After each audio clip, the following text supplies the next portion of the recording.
안녕하세요. 블록앤스탁입니다. 해당 채널은 암호화폐 정보 및 지식 공유 채널로 매수 매도 시점 안내 및 투자 권유를 하지 않습니다. 투자는 본인 판단으로 신중히 여유자금으로만 하시기 바랍니다. 이번 영상에서는 스팀에 대해서 다뤄보도록 하겠습니다. 그래서 스팀 파워, 스팀 달러 등에 대한 개념 및 특징에 대해 살펴보고 암호화폐 투자자분들이 꽤 많이 이용하시는 스팀잇에 대해서 스팀잇이 무엇인지부터 시작해서 용어와 장점, 단점까지 설명드리고 스팀잇 블로그와 네이버 티스토리 이렇게 블로그 3종에 대한 비교 및 특징까지 총 정리해서 설명드리도록 하겠습니다. 서두에 밝히고 가지만 원문 내용 자체는 굉장히 어렵습니다. 이거저거 자료 찾아보셨어도 이해가 전혀 안 되셨을 겁니다. 그러나 언제나 그렇듯이 이 영상 하나만 보셔도 충분히 이해하실 수 있도록 최대한 쉽게 설명드리도록 하겠습니다. 물론 이해하기 쉽다고 해서 절대 내용이 빈약하지는 않습니다. 구독과 좋아요, 공유까지 꼭 부탁드리면서 시작해 보도록 하겠습니다. 우선 스팀에 대한 설명부터 들어가도록 하겠습니다. 스팀은 암호화폐 보상을 통해 커뮤니티 발전과 사회적 상호작용을 창출하기 위해서 만들어진 블록체인 데이터베이스입니다. 스팀은 네드 스콧과 비트쉐어스의 CEO인 댄 라리머에 의해 블록체인을 기반으로 한 레딧과 같은 소셜 네트워크 플랫폼을 개발하고자 2016년 설립되었고 이후 댄 라리머는 2017년 3월에 여러분들이 좋아하시는 이오스 프로젝트에 참여하기 위해 스팀을 떠나게 되었습니다. 스팀은 또한 2018년 1월 탈중앙형 C2B 데이터 거래소 데이터 월렛과 협약을 맺기도 하는 등 그 저변을 넓혀가고 있는 중입니다. 스팀이 주목을 받았던 이유는 사람들이 스팀 블록체인 내에서 다양한 방법으로 해당 플랫폼에 참여하여 암호화폐를 획득할 수 있다는 데 있었습니다. 스팀은 블록체인 및 IPFS P2P 네트워크를 기반으로 한 최초의 탈중앙형 비디오 플랫폼 디튜브와 최초의 블록체인 기반 소셜미디어 네트워크 스팀잇을 운영하고 있으며 사람들은 이 플랫폼들을 통해서 컨텐츠를 제작하거나 큐레이션에 참여함으로써 스팀 파워나 스팀 달러 등 그 보상을 받게 됩니다. 궁극적으로 스팀은 스팀 블록체인의 기본 화폐 단위이자 가치 척도로서 스팀 파워와 스팀 달러 화폐 가치의 기준이 됩니다. 또한 암호화폐 거래소를 통해서 스팀을 구입하거나 판매가 가능하기도 하고 다른 이용자에게 지불수단으로서 송금할 수 있는 기능 역시 가지고 있습니다. 다음으로는 스팀 증인으로 넘어가 보겠습니다. 스팀에는 영어로 위트니스라고 하는 증인이라는 것이 있는데 이는 비트코인의 방식과는 조금 다릅니다. 스팀이 참여자들은 각각 투표할 수 있는 권한을 30개씩 받아서 자신이 원하는 후보 30명에게 투표할 수 있습니다. 이 투표 과정을 통해서 투표를 많이 얻은 상위 20위 안에 든 사람이 대표자적 증인이 되게 되며 이는 위임 지분 증명 방식이자 대의민주제와 그 성격이 유사합니다. 총 증인 수는 21명인데 20명은 투표로 선정되어 이를 상위 증인이라고 하고 다른 한 명은 백업 증인이라고 부른다고 합니다. 여기서 남은 한 명은 21위 이하에서 임의로 정해지게 됩니다. 이 증인들은 생태계를 훼손시키거나 맡은 바 역할을 제대로 수행하지 못하게 될 경우 언제든지 바뀔 수 있으며 이 증인들의 컴퓨팅 파워를 기반으로 거래 장부, 즉 블록이 생기고 증인의 50% 이상이 특정 안건에 대해 합의를 하면 스팀잇의 정책이 바뀌게 됩니다. 스팀에서의 증인의 역할과 그 보상도 정리하였는데 증인은 기본적으로 블록 생성을 포함해서 해당 네트워크에 대한 보안을 유지해야 합니다. 또한 스팀 달러에 대한 이자율 등 스팀잇과 관련된 각종 설정 값을 조정하는 업무 역시 수행합니다. 이 외에 스팀 가격 정보를 외부 거래소에 모아 스팀 블록체인에 입력해주는 업무 역시 수행하고 있습니다. 증인이 되면 당연히 그에 따른 보상도 주어지는데 블록 생성에 따른 보상으로 채굴된 스팀의 10%를 가져가게 됩니다.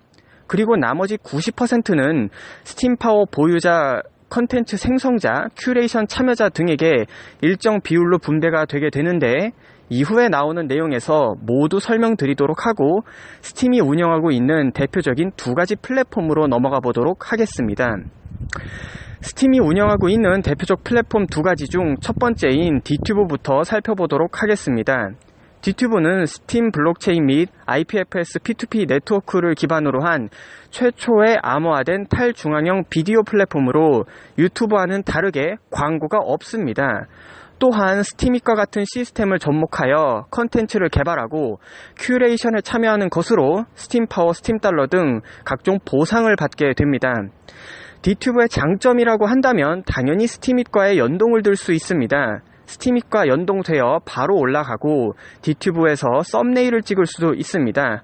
또한 영상의 퀄리티 역시 유튜브와 비교했을 때 그리 나쁘지 않다는 평 역시 많습니다. 반면에 장점도 있다면 단점 역시 존재합니다. 디튜브는 암호화폐 플랫폼이라는 특성답게 수정이 용이하지가 않습니다. 때문에 디튜브에 영상을 올리고자 한다면 미리 제목부터 시작해서 동영상의 모든 내용을 완벽하게 정하고 편집한 뒤에 업로드해야 합니다. 또한 광고가 없는 대신에 포스팅 수익의 25%를 가져간다고 하는데 이게 지금의 시장에서는 조금 과한 것 아니냐라고 하는 의견이 많이 있습니다. 여기서 언급되는 이 단점들은 디튜브가 아직 초기 단계이기 때문에 지속적으로 업데이트되면서 개선되어 나갈 것으로 보여집니다. 다음은 디튜브보다 더 많이 알려져 있는 스팀잇이라는 플랫폼입니다. 스팀잇은 최초의 블록체인 기반 소셜미디어 네트워크로 2018년 5월 기준으로 약 90만 명 이상의 회원을 보유하고 있으며 현재도 꾸준히 그 회원 수가 증가하고 있습니다. 또한 지난 2년 동안 약 440억 원 규모의 암호화폐를 스팀 네트워크 이용자들에게 분배해 오고 있습니다.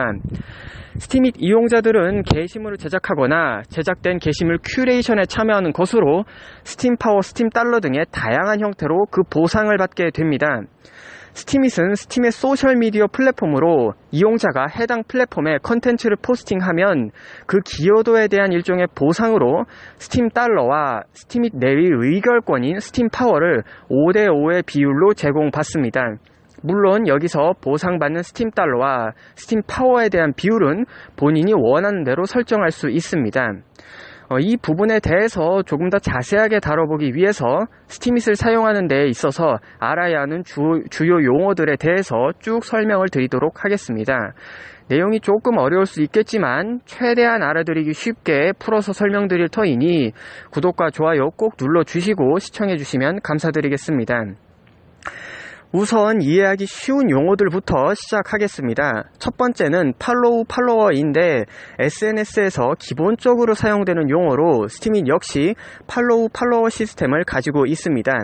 이를 페이스북에 빗대어 설명하자면 팔로우는 내가 친구로 선택한 사람이며 팔로워는 나를 친구로 선택한 사람입니다.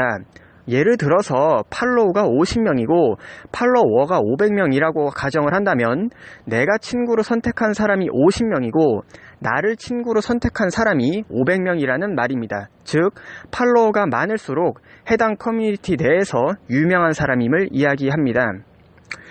두 번째는 리스팀이라는 기능으로 여기서부터가 스팀잇에서만 사용하는 말인데 리스팀은 한마디로 트위터의 리트윗과 같은 기능을 하고 있습니다. 퍼가기라고도 불리는 기능인데 특정 누군가가 쓴 글이 마음에 들거나 좋은 내용이라 내 스팀잇 블로그에도 올리고 싶을 때 이 기능을 사용합니다. 글 하단에 보면 보상액, 보팅 수, 댓글 등이 나오는데 그 옆에 회색으로 구부러진 화살표 표시가 있습니다. 이걸 누르면 리스팀, 즉 해당 글을 퍼갈 수 있습니다. 이 리스팀 버튼이 있는 글도 있고 없는 글도 존재합니다. 이유는 리스팀이라는 기능은 7일 이내의 글, 즉 보상을 받기 전의 글만 리스팀이 가능하다고 합니다. 또한 한 번 리스팀을 하게 되면 취소가 불가능하기 때문에 스팀잇에서 리스팀을 하고자 하는 경우 한 번씩 검토를 하고 리스팀을 하는 것이 좋습니다. 다음으로는 스팀달러와 스팀파워에 대한 설명으로 넘어가 보겠습니다. 스팀잇에 컨텐츠를 공급함으로써 얻을 수 있는 두 가지 보상 중 첫 번째가 바로 스팀달러입니다. 여기서 스팀과 스팀달러는 엄연히 다른 개념입니다. 각설하고 스팀달러는 지불수단 또는 송금수단으로 이용되는 암호화폐로 SBD라고도 하는데 이는 스팀 블록체인 달러의 약자입니다. 이 스팀 달러의 가치는 항상 1달러에 비례하는 스팀의 가치로 책정되는 것이 특징입니다. 여기에서 오해하시면 안 되는 것이 스팀 달러를 US 달러 1달러치만큼으로 보장을 하는 것이 아니라 1달러치만큼의 스팀으로 보장을 합니다. 즉 스팀 달러는 안전자산의 개념을 내포하고 있습니다. 이것을 스팀 블록체인이 보증해주고 스팀 공식 사이트에서 해당 비율로 교환이 가능합니다. 이게 무슨 말이냐? 예를 들어서 스팀 이용자 중 한 명이 한 개의 스팀 달러를 가지고 있고 이를 스팀과 바꾸고자 한다고 가정을 해봅니다. 현재 스팀 가격이 하나로 1,600원에서 1,700원 정도인데 편의상 달러로 2달러 정도라고 가정을 한번 해보겠습니다. 1스팀 달러는 항상 1달러치만큼의 스팀과 교환할 수 있고 그만큼의 가치를 보증하므로 이 예시에서 이용자가 1달러를 스팀으로 환전하게 되면 0.5개의 스팀을 교환받게 됩니다. 왜냐하면 앞서 설명드렸다시피 1달러는 항상 1달러어치만큼의 스팀으로의 교환을 보증하게 되니 스팀 한 개가 2달러인 상황에서는 1달러어치만큼인 0.5개의 스팀을 받게 되는 것입니다. 그렇다면 스팀 이용자분들은 무조건 이 기능만 사용해야 하느냐? 현재는 그럴 필요가 없어졌습니다.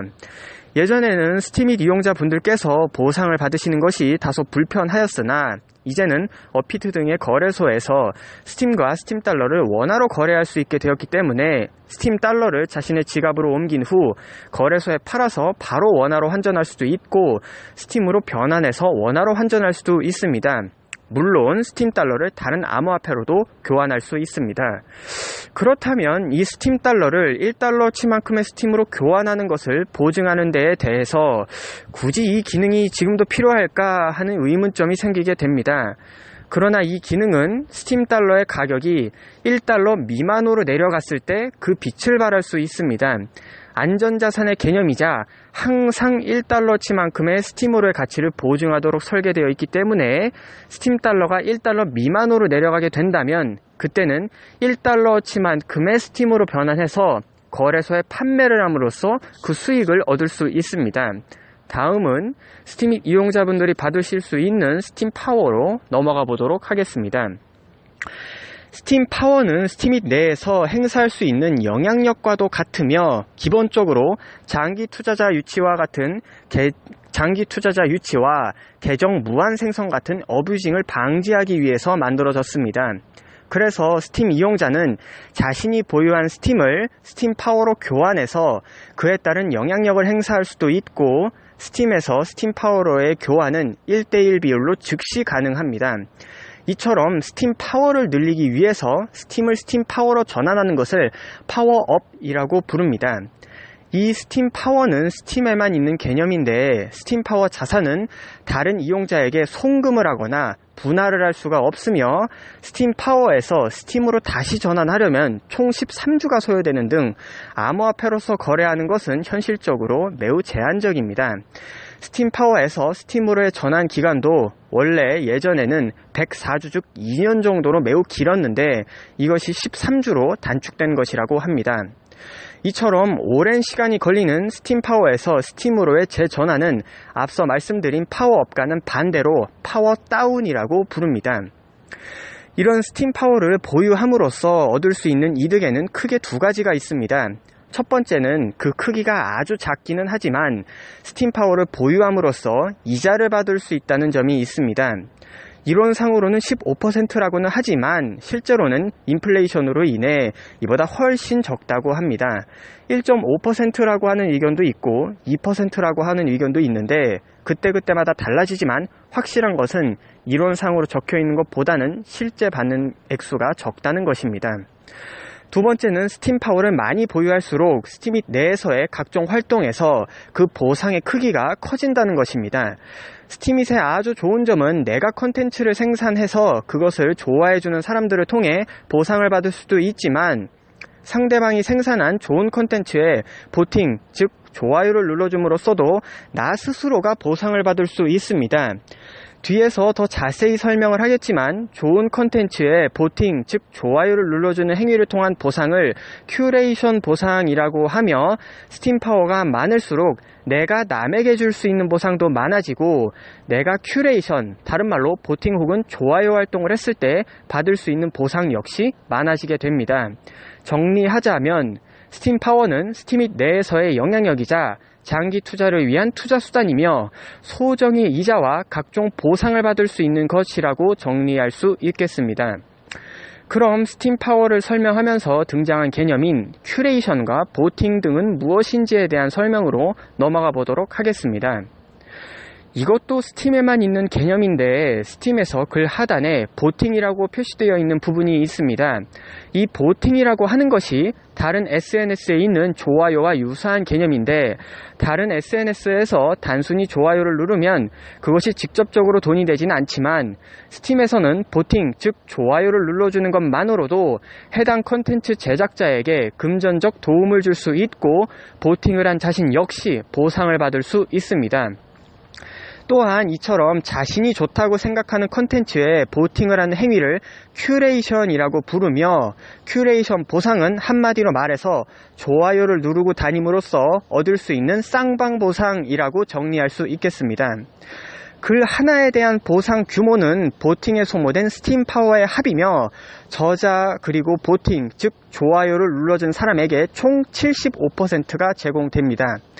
이 75% 중 저자가 75%의 75%를 가져가고 보팅을 해준 사람이 75%의 25%를 가져가게 됩니다.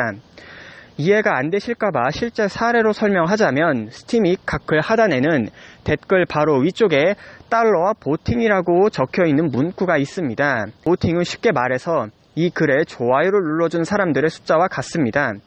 이 달러 표시를 눌러보면 저자에게 그리고 큐레이터 즉 보팅을 해준 사람에게 각각 지급되는 보상의 액수가 나옵니다. 여기에 나온 이 액수가 앞서 말씀드린 저자는 75% 중 75%, 큐레이터 즉 보팅을 누른 사람은 75% 중 25%의 비율에 따라 계산된 금액입니다. 자, 좋은 컨텐츠를 올림으로써 해당 컨텐츠 제공자와 보팅을 한 사람 모두 보상을 받을 수 있다는 것을 알았습니다. 근데 여기서 문제가 생깁니다.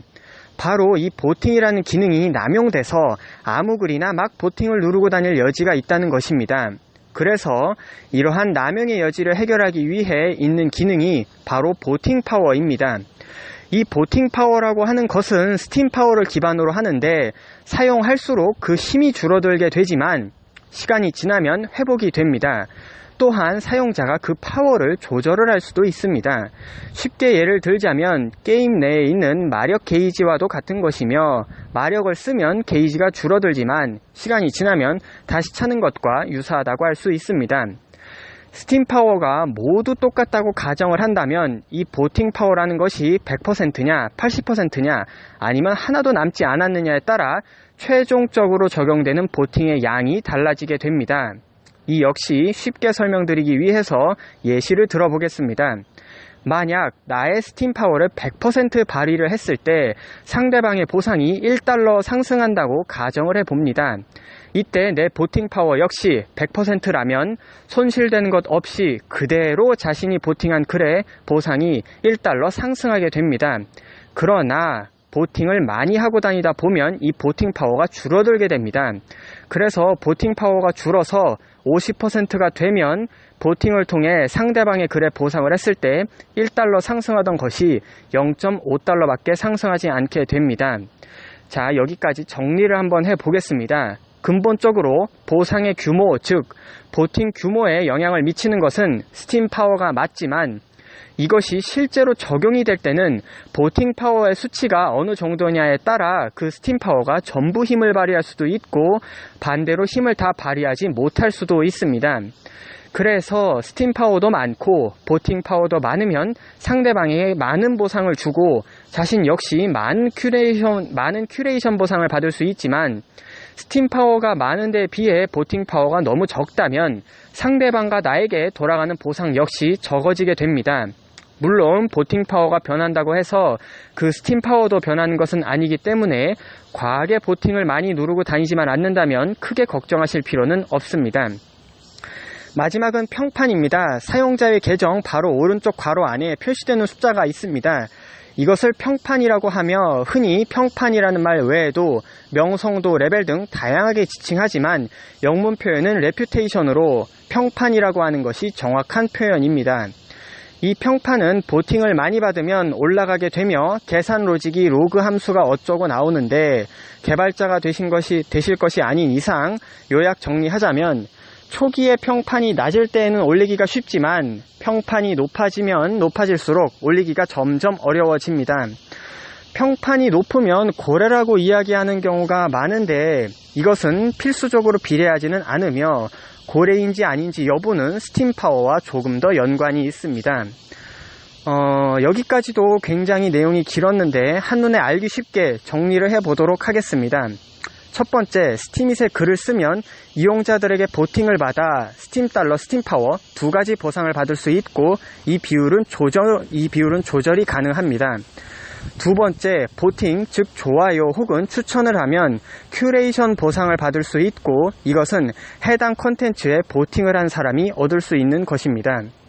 세 번째, 보팅, 즉 좋아요를 누를 시 보상 금액을 좌우하는 요소는 스팀 파워, 보팅 파워 두 가지가 있고, 근본적으로 영향을 미치는 것은 스팀 파워가 맞지만 최종적으로 반영될 때는 보팅 파워 수치가 얼마냐에 따라 스팀 파워가 힘을 다 발휘하기도 하고 다 발휘하지 못하기도 합니다.